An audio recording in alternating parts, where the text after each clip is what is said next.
When I first started teaching and preaching at churches in Manhattan, I will admit to being a little bit unnerved at driving in New York City traffic.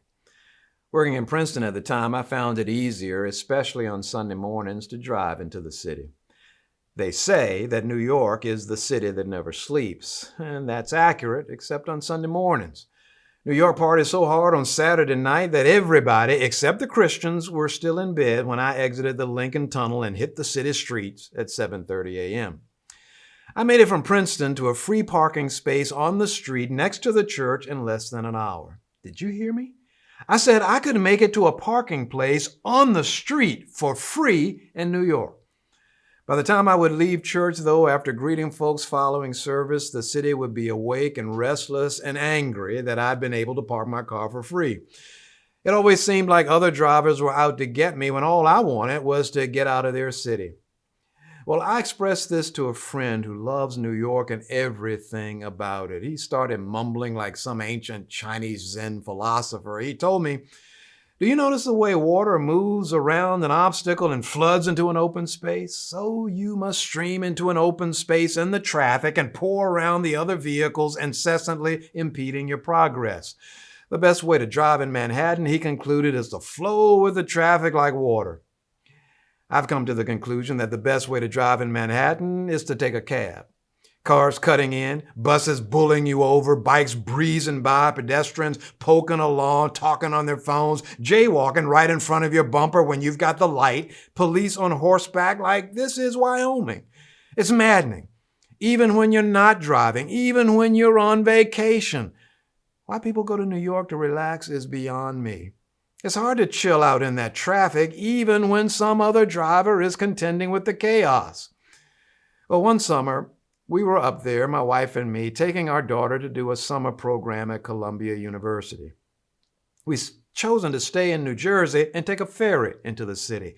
At the ferry depot, there were buses, and we hopped on one going to Times Square. Across the aisle from us was a couple in their late 70s or early 80s. The lady was sitting by the window, very relaxed. Her agitated husband was sitting on the aisle. The further the bus moved away from the curb, the further he leaned over his wife and looked out the window. I took notice because I wondered what he was looking at. He was looking at the traffic. It was as though he had suddenly been appointed New York's traffic quality control officer. He was watching the cars and commenting on how poorly the drivers were driving. I found this fascinating because clearly, in his opinion, not very many drivers out there on his side of the bus were good drivers. He was mumbling and grumbling and pointing and getting more and more exercised. And when one of the cars did something egregious like attempt to cut into the lane where the bus already was, he cried out to his wife, "Look at this fool!" Over and over again, as we crept along through the horrible traffic, he proclaimed, "Look at this fool! Look at this fool!" I wanted to calm him down, reassure him, tell him that the bus driver had it under control, that she was flowing through this traffic like water. But another "look at this fool" convinced me that I ought to keep my distance. He was a fool for fools, and my thinking has always been, once you have identified a fool, stay as far away from him as you can. I've always been very careful in New York, all the crazy stuff that goes on, lots of fools in New York. Your town can't be too far behind. Sometimes with all this happening in my own city, I think Richmond is a mecca for fools. Then I look in the mirror sometimes and I realize that a fool is following me wherever I go. Sometimes after a particularly frustrating, humbling day when I've done something inexplicably embarrassing, I look in the mirror and sigh. Just look at this fool. You know, that is what the angels in heaven must have been saying when they looked down and saw the disciples. You know, in the gospel, where I've done most of my scholarly work, the disciples are fools of biblical proportion. Driving through first century Palestine behind Jesus, they were piling up and breaking down in almost comedic ways. After all his healing and exorcising and teaching with kingdom of God authority, when he calms the storm on the sea, they wonder, well, who is this guy? Look at these fools. After he feeds 5,000 people with 5 loaves of bread and 2 fish, only a precious few days later, when there are only 4,000 people and he has 7 loaves of bread and a few fish, they worry that Jesus won't be able to feed everybody. Look at these fools. And then after the man has just produced enough food to feed 5,000 people with a paltry 5 loaves of bread and 4,000 people with a measly 7 loaves of bread, they get on a boat, and because there is only 1 loaf of bread for the 12 of them, they worry whether he's going to let them go hungry. Are you kidding me? Look at these fools. How can Jesus possibly do anything with them? It wasn't just the angels thinking it. Probably the human beings around the disciples were thinking it too, because they too saw their inexplicable behavior. Simon and Andrew's daddy, James and John's father, their mothers and sisters and aunts and uncles, they all saw it sitting on the seashore. They watched their boats come in. They watched those 4 husbands and fathers who were needed in their families walk off those boats and walk out into some other life with some odd man who had just come off a 40-day homeless gig out in the desert. No questions asked. They just follow him. They just walk off their boats and walk away behind this man. They don't think about it. They don't discuss it. They don't come say goodbye. They just go immediately. Immediately, they just drop everything and follow. I can see their family members all looking and pointing and saying, "Good God, just look at these fools. Look at them. They just left everything and followed."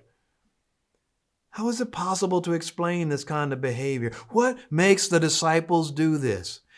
Commentator Eugene Boring says there is no parallel to such an unmotivated call story in all of ancient literature. It's unparalleled because it's unexplainable. Boring concludes that the fishermen have a boat and employees indicate that they are not penniless peasants. They have something to leave, and they just leave it. Look at these fools. They don't even know this man. They leave everything to follow.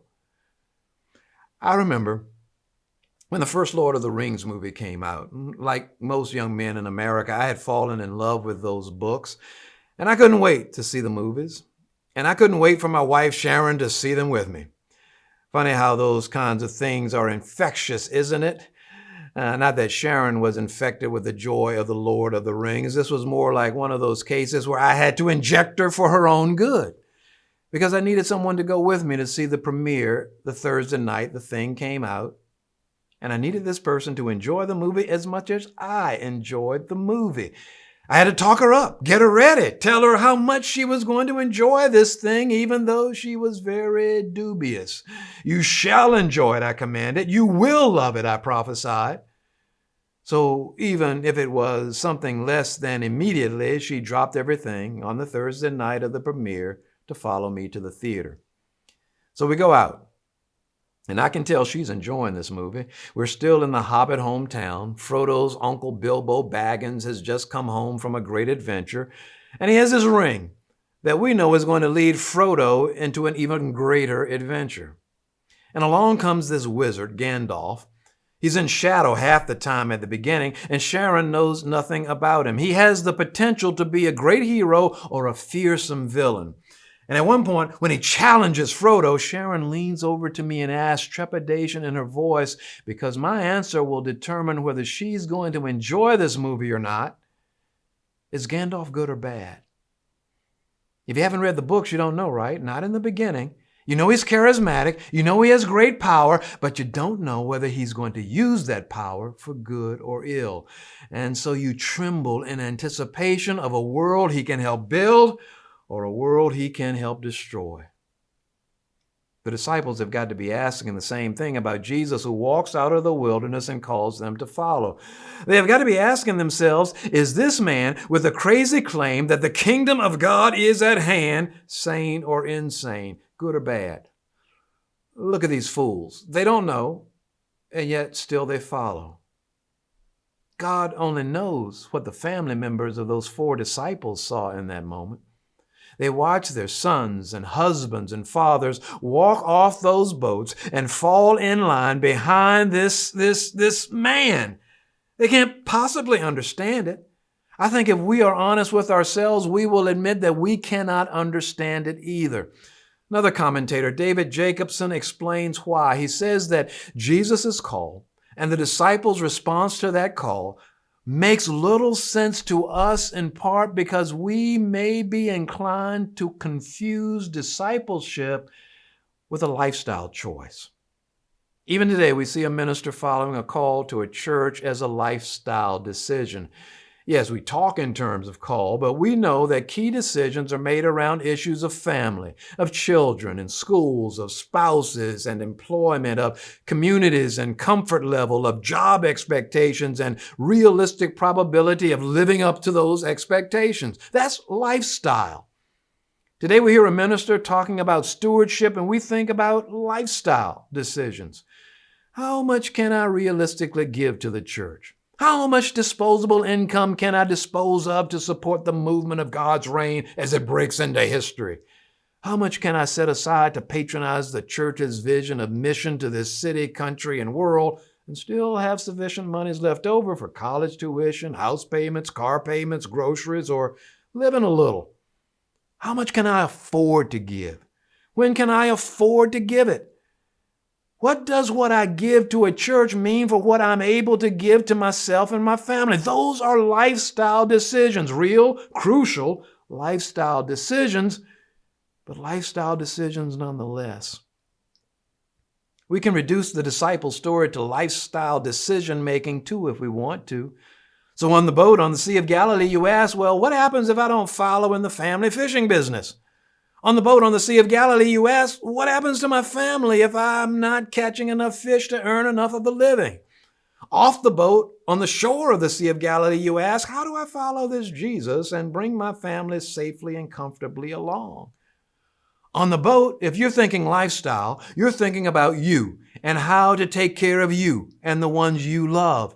And that's right, that's appropriate, and that is exactly what is not happening in this text when Jesus calls his disciples and they follow.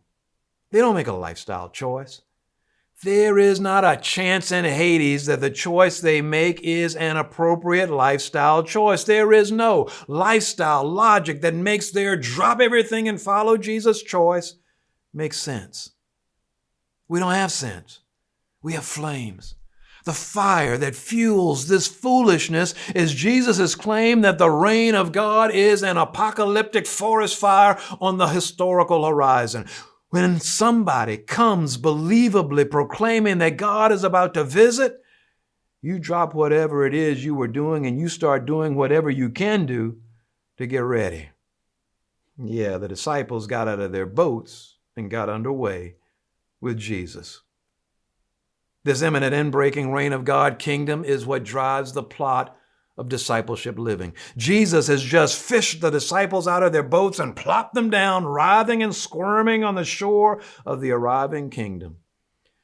Driven by Jesus' kingdom vision, they will be compelled to cast a line out to others and catch them up in this fever of fishing and following. Jesus caught them, they will catch others. Caught up in the kingdom vision, all of them, having given all that they can give of themselves, everything, they will go forth from that shoreline and fish for people. Now, is that gospel truth or is that just plain foolishness? My father, a Baptist deacon of long standing, is a foolish fisherman for the kingdom of God. Lots of times following Jesus, fishing for Jesus, he made exactly the wrong lifestyle decision. There were times when I was growing up that I just did not understand the foolishness of that man. Even growing up, I realized just how little money he earned working as a farmer, and when farming didn't pay enough, as a longshoreman, and when longshoring didn't pay enough, as a meatpacker, and when meatpacking didn't pay enough, as a meatpacker, because meatpacking was the only alternative he had left.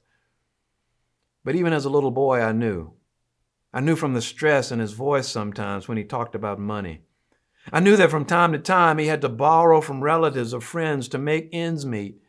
I know how he would come home exhausted from a 12-hour day in the plant when he had been paid preciously little for every back-breaking, spirit-shattering hour he labored. And so I did not understand, as close as I was to the church, as close as I felt to God, as sure as I was that one day I would go into the ministry, why with so little for himself and us, He gave so much of his precious time and his depleted energy and our meager money to God's church. My dad used to tell us that first you give to the church and then you take care of the bills and the other necessities of life. He said you give first to God, you give your best to God because God gave God's best to us.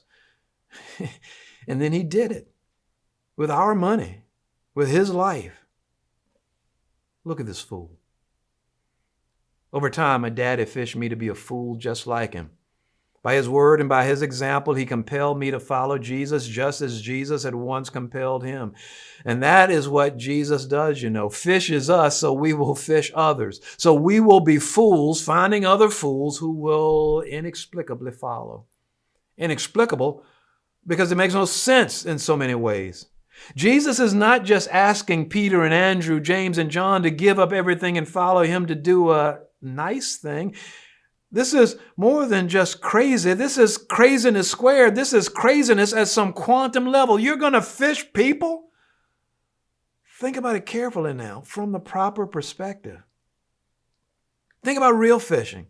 Fishing for fish fishing. It seems like a good thing, a great thing even. Across the centuries, going fishing with one's parents or one's buddies or even by oneself has been the hallmark of a peaceful, graceful, joyous human scene. Fishing is a good thing. Fishing is a wonderful thing. Unless you're the fish. I can't imagine that fish like to be fished. I can't imagine that people like to be fished either. Lured, baited, hooked, hauled up, flopped over, dried out, cut open, changed forever. You get fished, you get changed. You get caught, you don't get to go back. The life you knew is gone. A life you never have anticipated has begun. And somebody else, not you, has chosen to begin it. That sound like the kind of thing you want to do to somebody? That sound like the kind of thing you want done to you? That sounds like the kind of thing you will want to give up your livelihood, your place in the boat, your family for? Well, without a moment's narrative hesitation, they drop everything and follow and start fishing for people. Catching and claiming and hooking people so they will go out and catch and claim and hook more people. Hooking people so people will give everything, even their very lives, to God. It's foolishness, I tell you. People don't like to be fished. I hear people say all the time that they don't like to hear direct asks for time, talent, and treasure in the church. Let's just admit it. We don't like people fishing our calendar, fishing our commitment, and certainly not fishing our finances. Not the IRS, not the state, not the people on the street corners, not the preachers in their pulpits. When I moved away from being a pastor in a church to become a professor in a seminary, one of the things I loved the most was that I no longer had to preach stewardship sermons. I no longer had to ask anybody for anything, not time, not talent, especially not money. Everyone, especially the lay leaders of the church, want you to preach a stewardship sermon, need you to preach a stewardship sermon, and then everybody goes out talking about how they will be glad when stewardship preaching is over and we can get back to preaching Jesus. Well, preaching Jesus is preaching stewardship because Jesus is the one who started this whole foolish ask people to give of themselves business. Jesus is the one who fished these fishermen to sacrifice their entire lives, their entire careers. Jesus is the one who fished my daddy to sacrifice what he did not have to a church that had more than he would ever have. Jesus started this. Jesus must have preached one whale of a stewardship sermon to get those disciples to reach down into their pockets and pull out their entire lives and offer up those lives. No questions asked, right on the spot. Oh, yes, I loved it. No more stewardship sermons. And now look at me, a seminary president, and almost everything I do ends up with me asking people to give to sacrifice for the work of the seminary. I don't just do stewardship sermons anymore. I do a stewardship life. Does God have a sense of humor or what? But again, I take comfort in knowing that the life of stewardship began with Jesus, who gave his priceless life, and his disciples who responded by giving everything they had.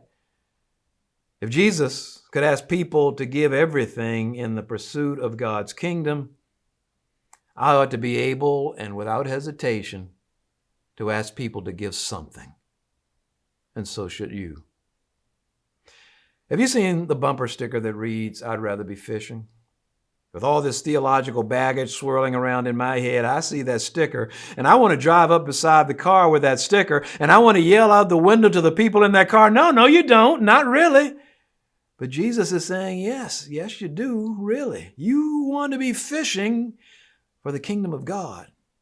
You want to override all this Christian decency that won't let you do any kingdom of God foolishness. You want to drop the polite Protestant whisper that keeps you from shouting a kingdom of God sermon. Because you know what Jesus knows? What his disciples understood immediately? The reign of God is on the horizon. You know the love of God is breaking through like a rainbow after a terrible thunderstorm. And because you know it, because you have the good news of Jesus Christ swelling up inside you, you want to cry out like a fool, come follow me, following Jesus. Nothing you have is worth losing what he is offering. Follow. That is what those 4 disciples did. And that is what you are going to do. Follow Jesus. Fish people. I'm looking at you right now as you are watching this sermon. Jesus is looking at you right now as you watch. In his heavenly abode at the right hand of the Father, looking around at all the gathered multitude, his arms wide, his lips smiling, I think he's saying, look at how people like this set aside their time, give of their treasure, and dedicate their lives and follow me and fish for people. Look at them. Look at those fools.